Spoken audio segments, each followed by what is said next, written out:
Hi everyone, John Casel here. With summer soon upon us and golf courses busy with families enjoying some well-deserved time outside, I wanted to talk to all you parents and kids about our custom engineered, custom fit, and custom built Prodigy Junior Clubs. Ideally suited for juniors aged 7 to 13, the Prodigy line is developed by the same team of engineers who create all of our high-performance clubs. That means juniors get to experience a lot of the same technology as our tour pros. You can buy any combination of the lighter weight clubs from driver to putter. And we even have 2 sizes of an ultra lightweight stand bag.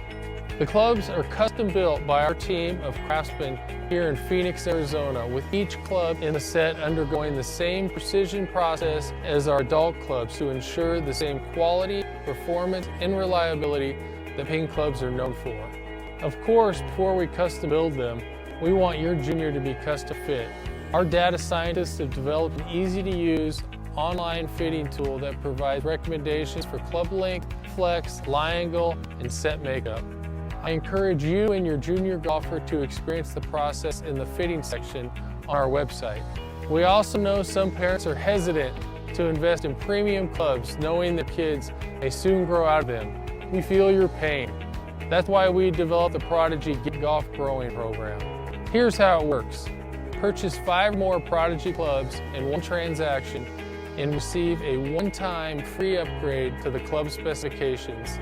This includes reshafting, lengthening or shortening, reweighting, and regripping. It's like getting 2 sets for the price of 1. You can find all of the details of the program at ping.com. And for those of you looking for opportunities for your kids to get involved in golf this summer, I strongly encourage you to sign up for the PGA Junior League. It's a wonderful and safe way for your kids to have some fun this summer and fall in love with a game they can play for a lifetime. Have a great summer on the golf course, and let's get golf growing.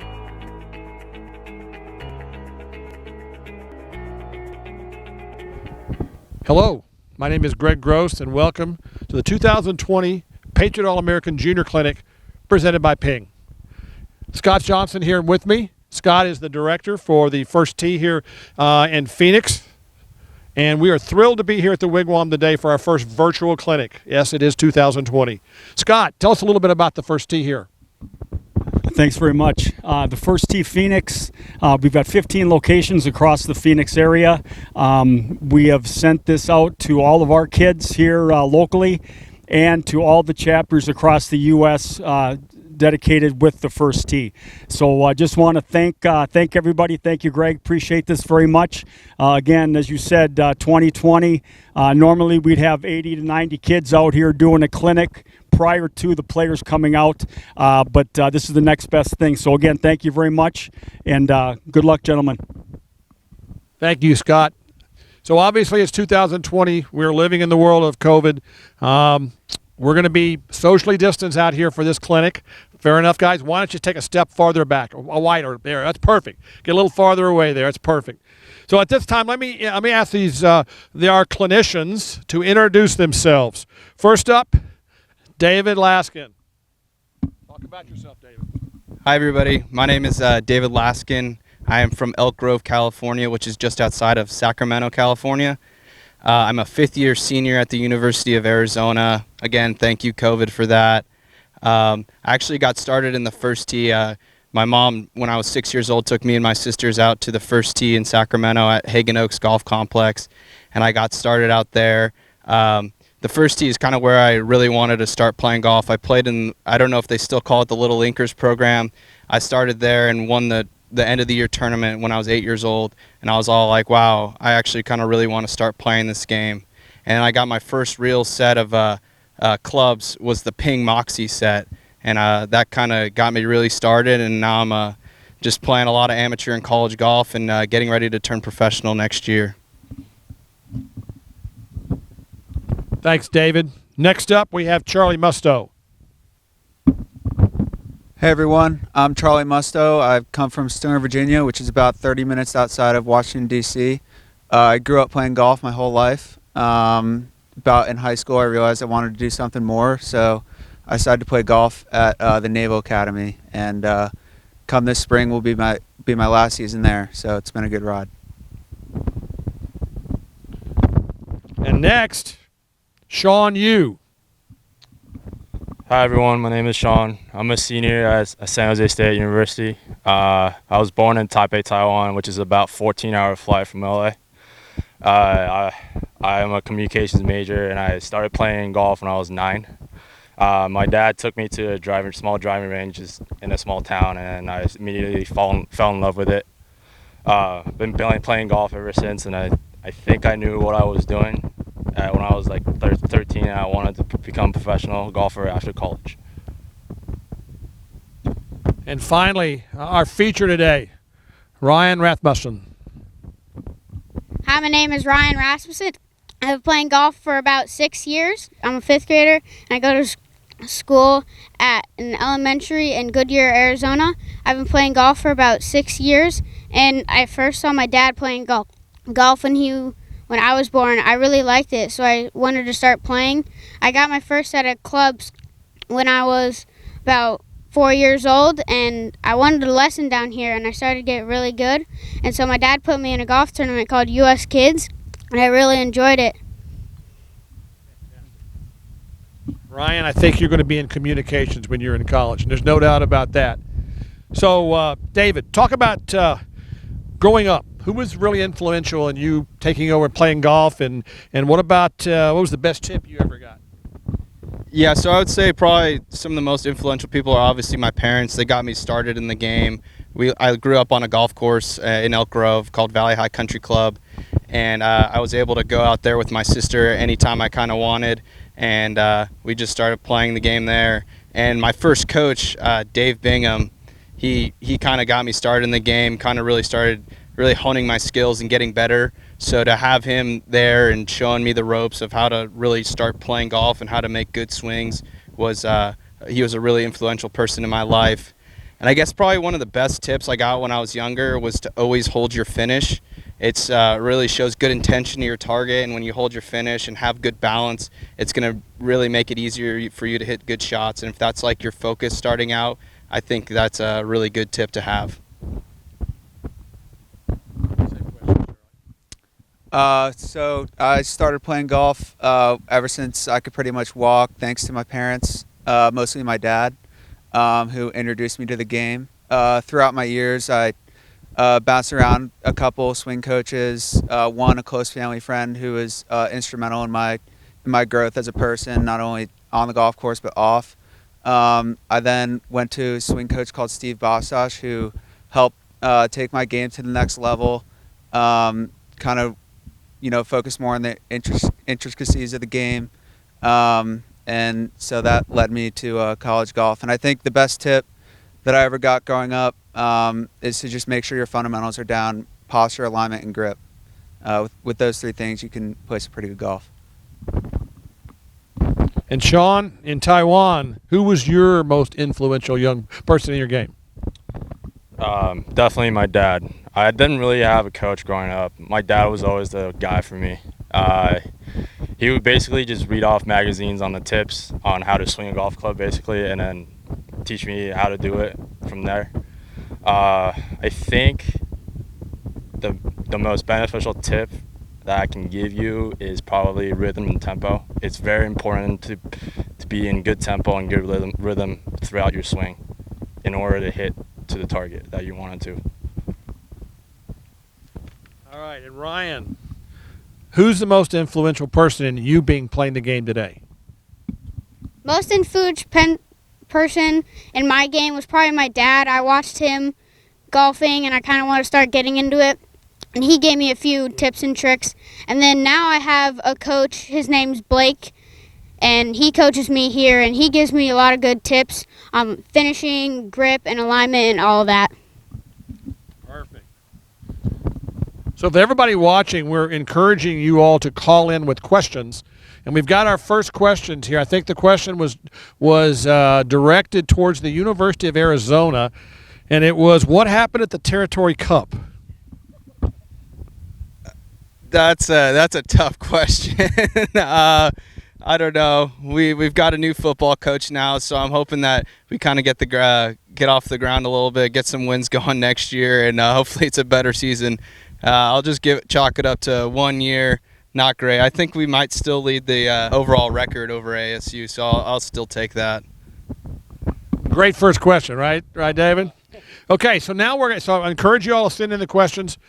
So now we're going to talk a little bit about the golf, and we're going to get started here. So we're going to start with Charlie. Tell the juniors what you do to warm up for a round of golf, be it just with their mom and dad or in a tournament. So I'll usually start by going to the range, getting my body loose. Start with your higher clubs, wedges, get those kind of dialed in, and then just work my way through the bag, ending with a couple drivers and go putt, chip a little bit, whatever I'm kind of feeling that day with short game, and then head off to the first tee. So, Charlie, why don't you grab what club you want to warm up with? I want to have you kind of demonstrate some of your practice before your round, okay? So you're going to start with your shorter clubs, is that right? Yeah, I usually start with shorter clubs, easier to hit. Let's get some golf balls for you.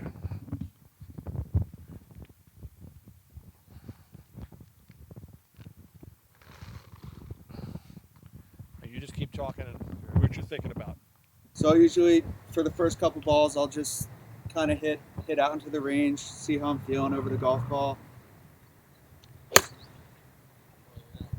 After I hit a couple, I'll start to pick out some targets, which is a really important thing. As you go through the game, you always want to be target oriented. So I'll pick out a target, that's usually on line with the distance for this club, and I'll hit a few.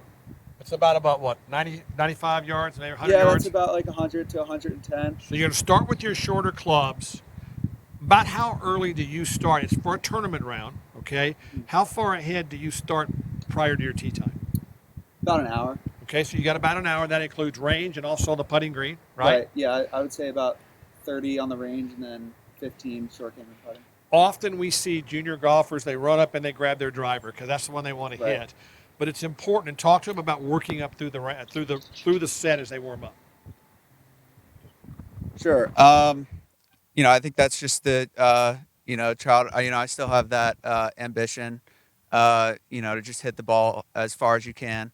But I think it's important to start with the shorter clubs, just to get your body loose, get your hands dialed in, get your body warmed up, and then once you get to that driver, let it rip. Okay. Charlie, do you ever stretch before the round? I do. Yeah, I do stretch before the round. That's something that kind of came on once I got to college golf, playing at a higher level. We have a trainer, and he talks about how important it is to keep your body in good shape, especially with golf. You see people later in age, they have a lot of back problems and all that stuff. So just making sure you're loose and stretched out and ready to go. Yeah, I definitely try to incorporate stretching through my routine, especially even for a fun round of golf, not just tournaments and stuff like that. Perfect. Obviously, being older, I know about bad backs. If I can if I can bend over and tee the ball up, that's a start, okay? All right, so we've talked about warming up, stretching, all those wonderful things. So now let's talk about some fundamentals, and I think you mentioned it, posture, grip, and alignment. Those things, we call them PGA, posture, grip, and alignment, okay? So, Sean, come on up. Let's talk about, you want to get a 5-iron, or what do you want to get? Yeah, I'll get it. Okay. And let's talk about grip. And then we're going to get David talking about the grip, too, so you might want to get something else.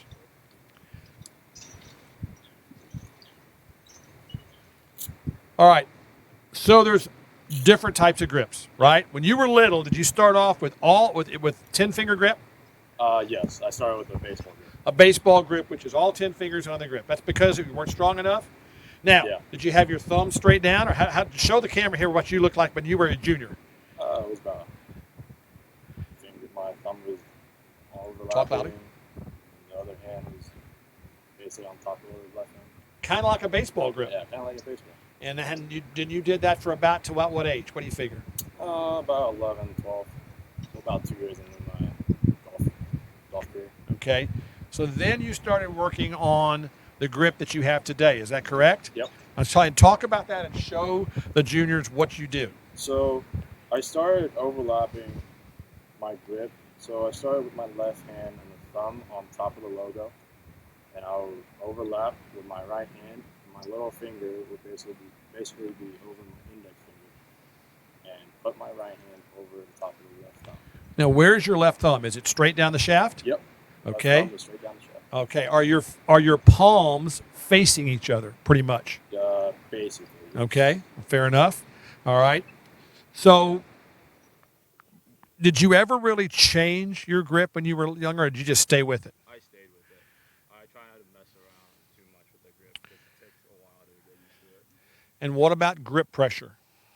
Grip pressure, you basically want to hold it soft enough to the point with like a little bird that you're trying to keep inside your hand won't fly away, and you don't want to hold it too tightly that you want to kill the bird. And yet you're not going to let go of the club because when you hit it, you're instinctively going to grip it tighter, correct? Yeah. And so, guys, junior golfers, you remember when everybody wanted to grip it to death? We don't want to do that. We want to grip it lightly all the way through until we hit it, okay? All right, so David, come up here, and you've got a little bit different grip. Stay up here, Sean, because we're going to compare them here. So you talk about your grip, okay? Because yours is a little bit different. Yeah, mine's a little bit different than Sean's. He overlaps, and if I did that, I feel like I'm going to break my finger. So I interlock, and I'm sure if he tried to do that, he'd feel like he's going to break his pinky off.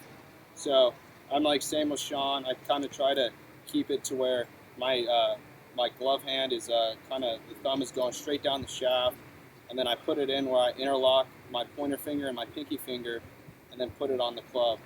And then kind of like one of the most important things that I was taught growing up is the V's that your hands make when you put it on the club are both pointed towards your right shoulder, and that usually gives you a pretty neutral grip. And I mean, a lot of people have different styles of grips, like DJ grips, it's super strong, where his right hand's a little bit underneath the club, and he hits it.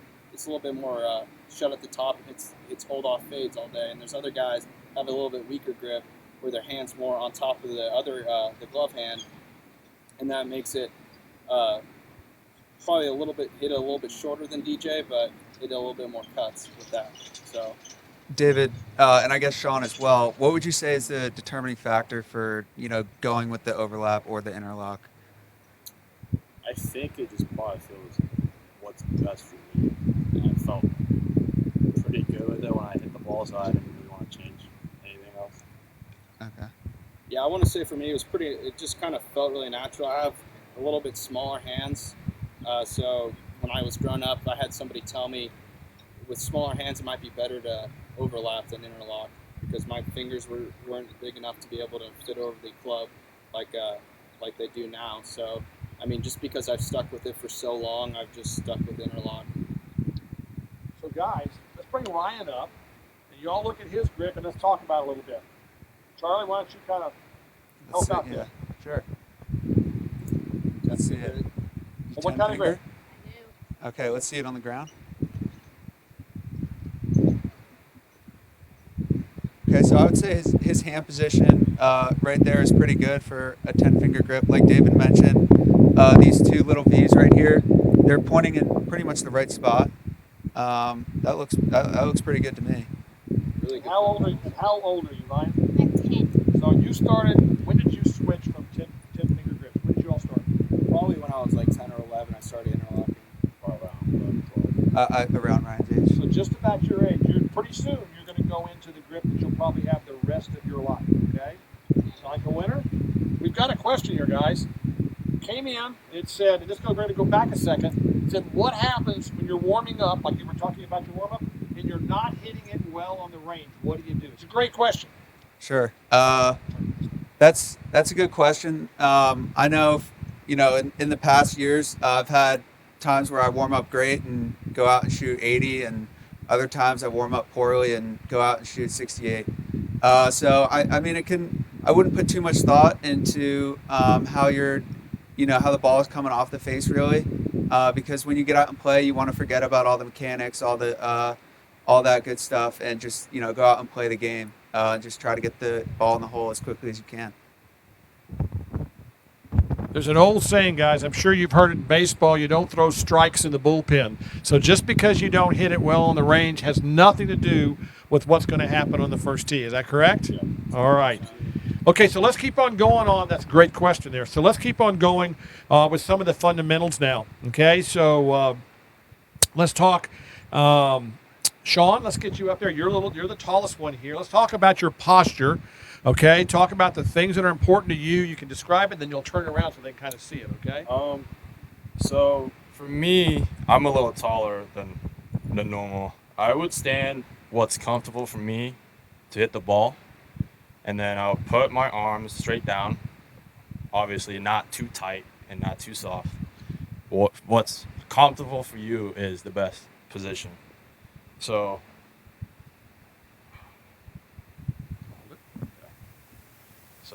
ball position for 5-iron is a little bit just off the left heel. A little bit, probably 2 inches off the left heel. And then set yourself up in a comfortable position. And let your arms hang down, straight down. Like that. All right, so David, talk about his back. Is it straight? His knees? All the different stuff. Talk about that. In fact, I'm going to have you, Sean, turn around and aim that way so they can actually see your posture from behind. Okay? All right.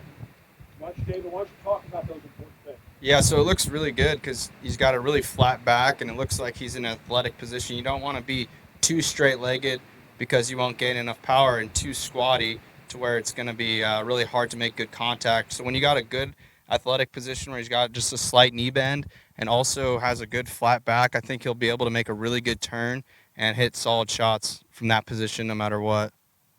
So, Sean, your knees are flexed. Did you ever play baseball growing up?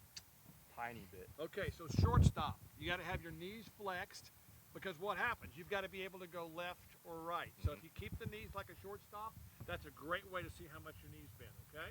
Yeah. All right. So now let's get in here. Let's get David in here talking about alignment. And you guys come over here and you can make some comments as he goes through it. So talk about alignment, David, and what that means, and then you guys will talk a little bit about kind of give him some describe what he's doing. Okay. Yeah, just kind of like Charlie said, you should always kind of have a target intention when you're out on the range or even on the course. You're trying to hit it at a certain spot. And how I kind of see it, I use alignment rods. They're just pieces of plastic that you can kind of put down on the range to be able to check your alignment. And they're like 2 railroad tracks going out. So for me, I like to aim my face at the target, and my feet should be parallel left to that line. So it should be just slightly left, but still on like the same line. It shouldn't be too different of a variation unless you're trying to work the ball a certain way.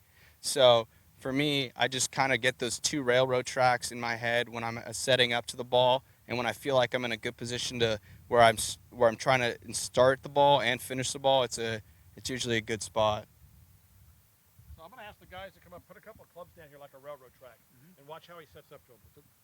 Okay, just put them out there like they're going to go down there. Okay. So what the guys are doing here is they're putting down 2 clubs, and think of those as a railroad track that go all the way out. They go all the way out. And so you're going to set up parallel to those, okay?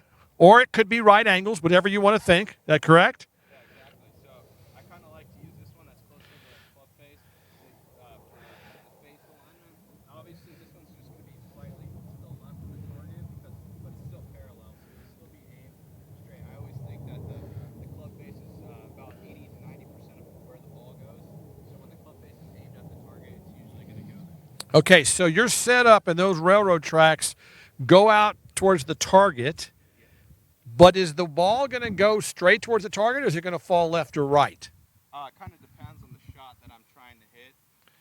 So when I try to hit a draw, I'll maybe stagger my feet a little bit to where they're slightly closed and have the face still pointed at the target, and then try to swing along my feet line, hit it out to the right, and let it draw to the left. And then if I want to hit a fade, I do the opposite, stagger my feet to where it's like slightly open to the target, and have the ball position a little bit further forward, and be able to swing along my feet line, start it a little left, and fade it to the right. Perfect. So why don't we get Ryan up here, and you guys evaluate his setup and all those good things. So what's your target, Ryan? I usually just like to aim straight at any target out there that's on the range or anything. So like the red pole out there? Yeah. Okay. Looks pretty good. That looks pretty good. His heart That looks speed's pretty good. Yeah. Yeah, that's a good Back size. straight. It's really nice. Back's really flat. And what about his hands? Are they where they're supposed to be? Are they up in front or are they a little behind? Look up there, Charlie. What do you think? A little up in front, but I mean, Yeah, with the driver, up, but yeah, like David said with the driver, that's the best part. One of the things we're talking about with hands, guys, is the left arm, or right-handed player, the left arm is pretty much straight, and it's almost the extension of the golf club. Is that correct? So the hands are always going to be just a little bit in front, almost like the end of the club is pointing at your left pocket if you're right-handed, okay? Think about that. So when he hits that golf ball, guys, is he pulling the club in the ball or is he throwing the club in the ball? Pulling the club into the ball, kind of like baseball, right? Okay? Pull the club into the ball. That's pretty good, right? All right. Now you're just itching to hit a golf ball, aren't you? Kind of. Oh, you're itching to hit one. Okay, let's tee up one here. Let's see him hit a driver for us. Guys, come on over here. Let's see. This is the first evaluation, guys, right here.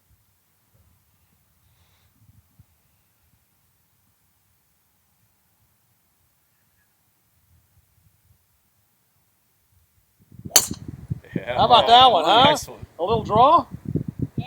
That's pretty good. That's right. That's pretty, yeah, right? Okay. My tee shots from tomorrow. Huh? All right. So, David, why don't you hit a 5-iron? You have some good posture and hit a 5-iron up there. Okay. Okay. So like Sean said, it's a little bit about ball position. So yeah, I kind of like it to be a little bit forward of center, in between center and my front left foot, and yeah, I get my good grip. I do like to take slightly a divot. If I don't, it's not that big of a deal to me.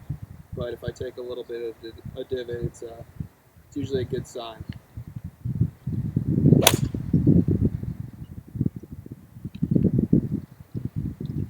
So slight divot, not a whole lot, but hit it pretty solid. A little cut out there. All right, Sean, jump up there. And what club are you hitting, Sean? This is a 4-iron. Okay, so a little bit longer iron. Yep. Okay. You can watch his knee flex, watch his hand position. David, is it back straight? Knees flexed? Yep, looks good to me.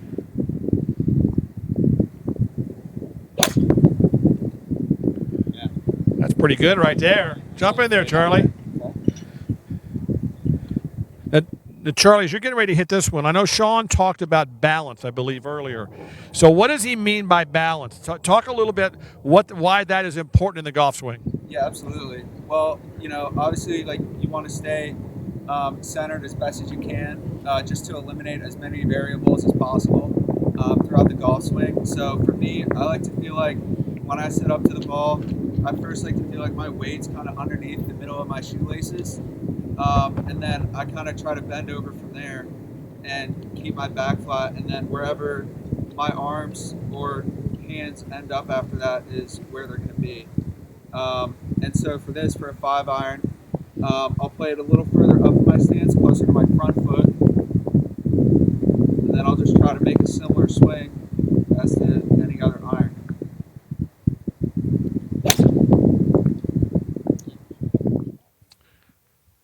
So, Sean, talk about his divot there. Was that a deep divot or a shallow divot? What was that? I mean, that's a little steep for a 5-iron, but I mean, normally I would say a little bit less than that because it's a longer iron. You don't want to make too much of a divot. You want to make sure that I feel like if you just graze the grass, even with a little bit of divot, that would be about right. Okay, Sean, get up there and hit a couple shots here for us, okay? And what club are you hitting, Sean? This is a 4-iron. 4-iron. So you're not going to make much divot, okay? Do you ever hit that 4-iron off a tee? Yes. Why? I would hit off long par 3s or short par 4s just to get in position for my next shot to the green. Okay. If you're a junior golfer, how far down the set might you hit it off a tee? What do you think? I would say I don't think you should take that much divot if you're putting on a tee because the ball itself is already teed up. And if you're hitting down and making a divot, I feel like that you're just gonna hit it high off the face. So maybe a 5-iron, as much as a junior golfer might hit off a tee when he's starting to play better. Is that a good idea? Okay. All right. So let's see you hit a couple. You're going to hit one off the ground, then we're going to let you tee one up and see if there's any difference, okay?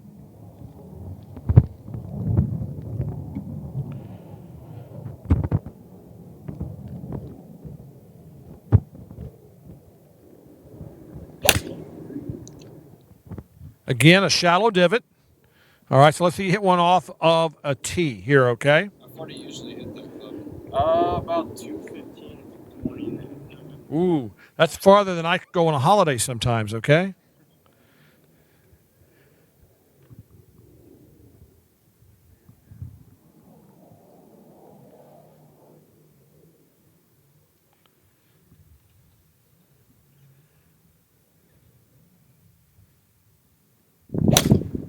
So, guys, very little divot there, right? Okay. Junior golfers, remember, when you're playing a par 3, don't be afraid to tee it up. It's easier. The ball's already off the ground. All right, that's perfect. So we've got another question that just came in, and it's a good one here. It's about what happens if you're not playing your best in a round of golf. How do you stay focused and mentally in the round? Who wants to try that one? You want to do it first? I'd like to hear all your thoughts here, okay? I think the main thing you can focus on is to focus on the next shot. Clear your mind on every other shot you just hit and focus on the next shot. That's all you can do. And then fix whatever mistake you had in the round after the round. Yeah, I would say, like Sean said, sometimes your biggest friend is a short-term memory. Just always focus on the next shot. There's nothing you can do about the past, so just focus on the future. Even if the round's gone, there's never any value in giving up. So just always focus on the next shot. Yeah, I would say for me, the biggest thing is to just trust in your abilities. Every one of us have probably hit thousands, if not millions, of golf balls on the range. So we know what we're doing, and we know we've hit good shots before. So if you trust that your execution on the range is good, that you can hit good shots moving forward. So like Charlie said, having a good short-term memory is really good to have, and just having a positive mindset while you're out there. Perfect. Okay, so I know they all wants to see you hit some drivers. So why don't you guys grab your drivers. We're going to let you each hit a few drivers. Then we're going to have some fun in a minute, maybe some trick shots, and maybe we can get Ryan involved here. All right, Sean, why don't you hit driver first for us, okay? And it's still the same basic fundamentals, correct? Yep.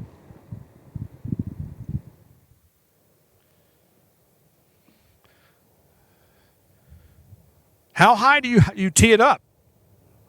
Loud. I feel like it varies for everyone. I think whatever feels comfortable for you will be best. I usually tee it up just a little bit above the club face. Okay. All right.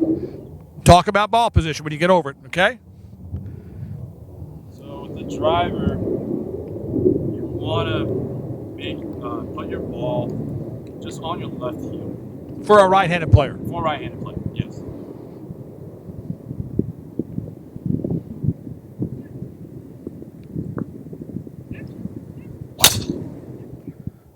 How about that one?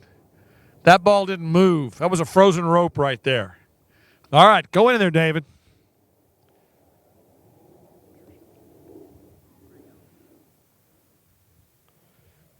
David, you're not quite as tall as Sean. Does that make any difference on ball position? No, not for me. I kind of like to feel the same way off the inside heel, off my left heel for a right-hander, off your right heel for a left-handed player. But for me, because it's on a tee, you're able to hit up on the ball. It's suspended in the air, so you're able to hit up. Don't want to be hitting down on this one. No divots. No divots.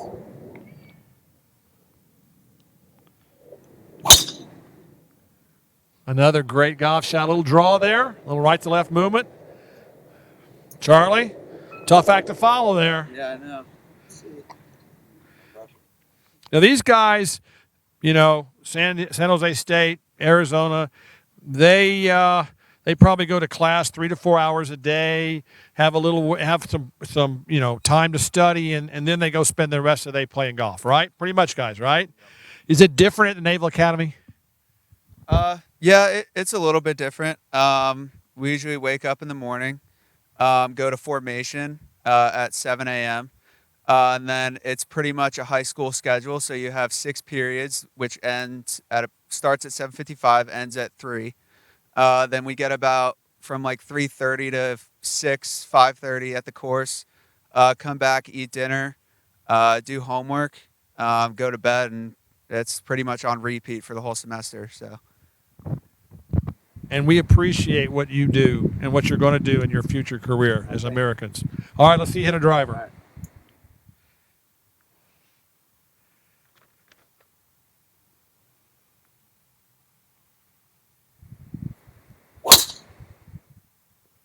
How about that? A little right to left. Okay, Ryan. Come on, bud. Do you normally get up at about 7 o'clock and go to formation? No, I don't.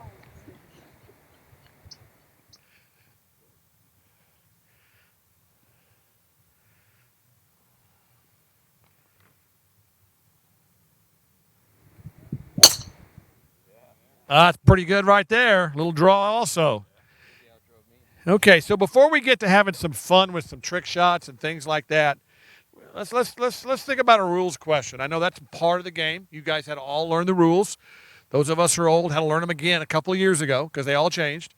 David, you've got a rules question for me you can drink up for the kids? Yeah, so if you can respond to this, that'd be great. When you're taking a drop from a penalty area, how many club lengths can you take when you're using that sort of drop? Great question. We hope it comes in, and we'll see who it is, and hopefully we'll know who actually sent us the correct answer. All right, Sean, have you got a question?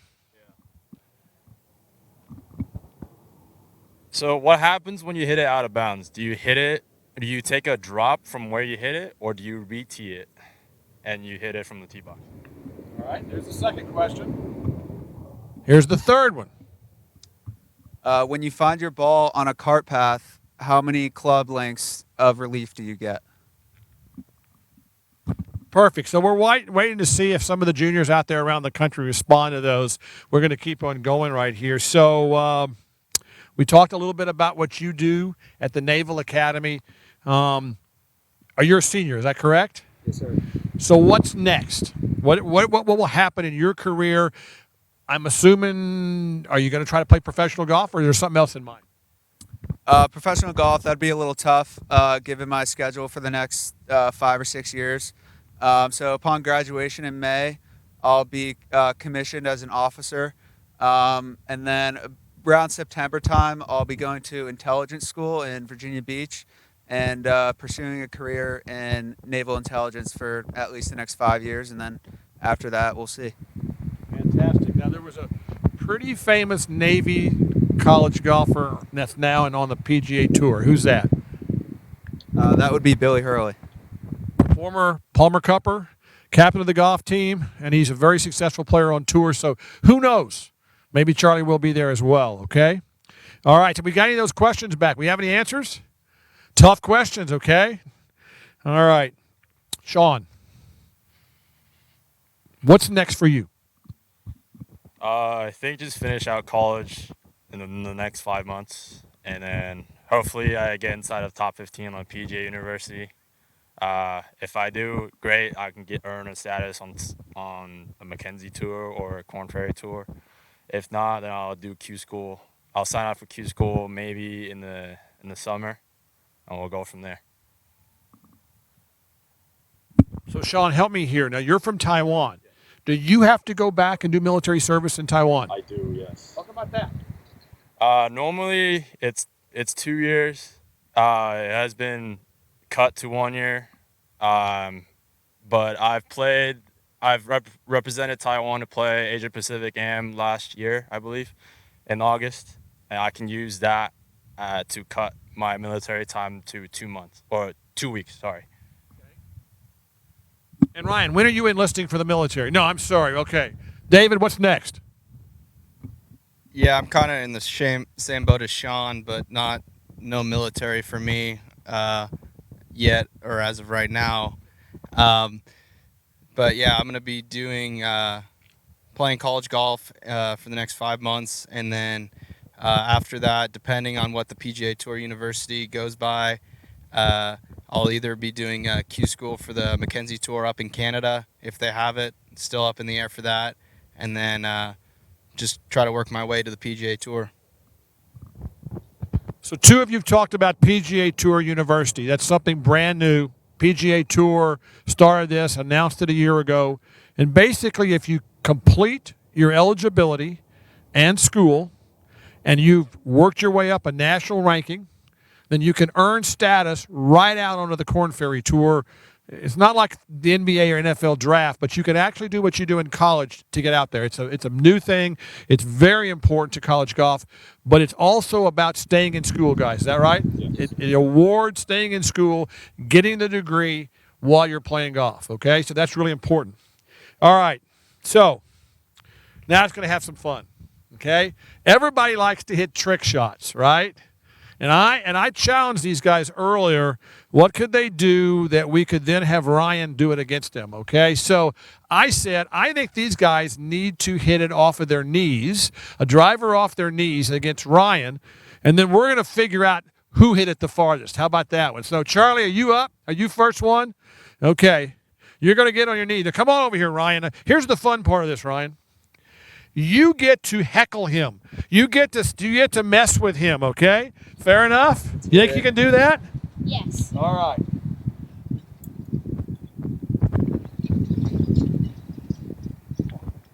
Let's hear it, Ryan. Let's just hope he doesn't shank this one. I'm kind of open for it, though. Oh, low and left. Almost a shot. Yes. Oh, my. It's a little better for me.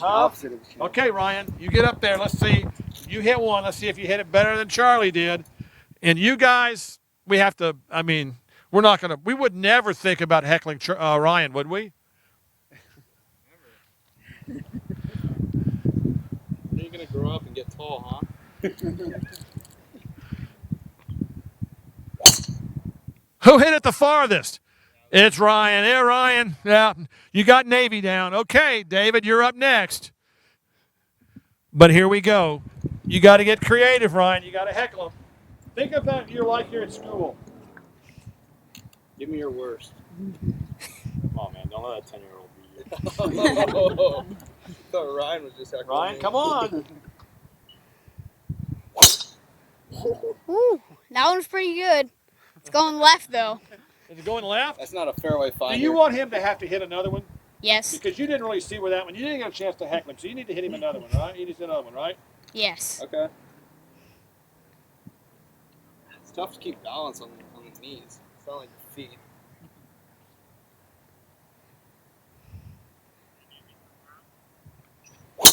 Oh, that was pretty bad. I'll take the first one any day. All right, Ryan, you're up there. Yeah, Ryan was kind of going this. He wanted to know who's ranked higher, Arizona State in golf. I think last year was Arizona State, but hey, it's a new year, new us. It's 2020, right? 2020. Okay, next on the tee, playing out of habit, Ryan. Oh, look at this. What do you think, guys? That was way deeper. Well, that's this Ryan again. He's 2 for 2. And now. All right, I'll give it a shot. I was expecting a little more confidence, but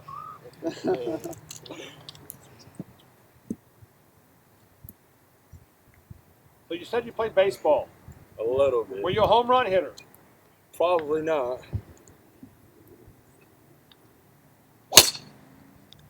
Oh, I think he caught all that one. Pop fly. Pop fly. Ryan, can you handle a Taiwan flash, huh? we're gonna see.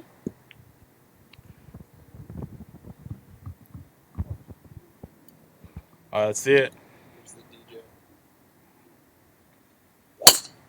Oh, yeah. Yeah. Get it straighter than all of us. That's pretty good right there. Okay, guys, do we have any answers for the questions? Okay, so who had the first question? I'm going to let you give the answer, okay? Who did the first question? I did. Repeat the question. Let's give the answer. So the question was, how many club lengths do you take when you decide to take the entrance point of a penalty area drop? And the answer is you get 2 club lengths for a penalty area drop. All right, next question. So my question was, what happens if you hit it out of bounds? Do you go over to where your ball entered and drop and hit it, or do you re-tee it and add a penalty stroke? So the answer is you have to re-tee it no matter what, and you have to add a penalty stroke to it as well. Mine was, how many club lengths do you get if you find your ball on a cart path, which would also play true in a sprinkler head as well, and it's 1 club length. Fantastic. So we got one last question for all of you. And let's talk to Ryan and give him some advice here, okay? And I know you're all going to have a little different perspective on this one. What's the difference between junior golf and college golf? And if you want to play college golf as a junior, what should you focus on? So I think the biggest difference between junior golf and college golf is just the caliber of players you're going to be playing against. They're from all over the world and all over the country, and they're really good. And I think just like the biggest thing is just making sure you just work to improve every day. Because for me, I started out, I was averaging about 73 my freshman year, and I just was out there working, just trying to get better.